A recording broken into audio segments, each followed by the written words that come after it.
धन्यवाद महोदय। प्रश्न त थिएन, अब बनाइयो।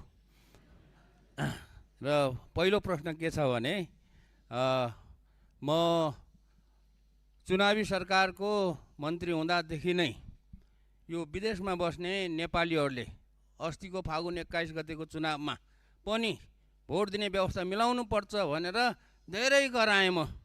धेरै कराएँ, विभिन्न राजनीतिक पार्टीहरूको संयुक्त सम्मेलनमा पनि कराएँ, अनि त्यसपछि के अरे क्याबिनेटमा पनि कराएँ, धेरै साथीहरूलाई कराएँ। त्यति बेला गर्ने भन्दै थियो, तर गर्न नसकिने भयो भनियो। अब अस्तिको चुनावमा त्यो भोट दिने व्यवस्था गर्न नसके पनि अब आउने 82मा 84मा स्थानीय सरकारको, प्रदेश सरकारको चुनाव हुँदैछ। त्यो चुनावमा करिब नेपालीहरू मोटामोटी यति भन्ने त एक दिनु पर्यो। धन्यवाद। सम्माननीय प्रधानमन्त्री।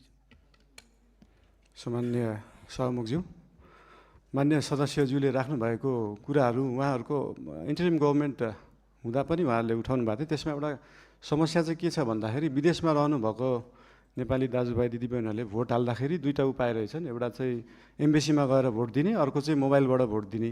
मोबाइलबाट भोट दिँदाखेरि चाहिँ अलिकति इन्फ्लुएन्स हुन सक्ने, किन भन्दाखेरि विदेशमा रहेका नेपालीहरूले भोट दिँदाखेरि कसैको इन्फ्लुएन्समा भोट नदियोस्, स्वतन्त्र रूपमा भोट दिनुपर्छ भन्ने कुराले त्यो त्यति बेला अल्झिएको जस्तो लाग्छ। अब त्यसको लागि एम्बेसीमा गएर भोट दिने कि त्यो प्रविधि मैत्री बनाउने भन्ने कुरा हो।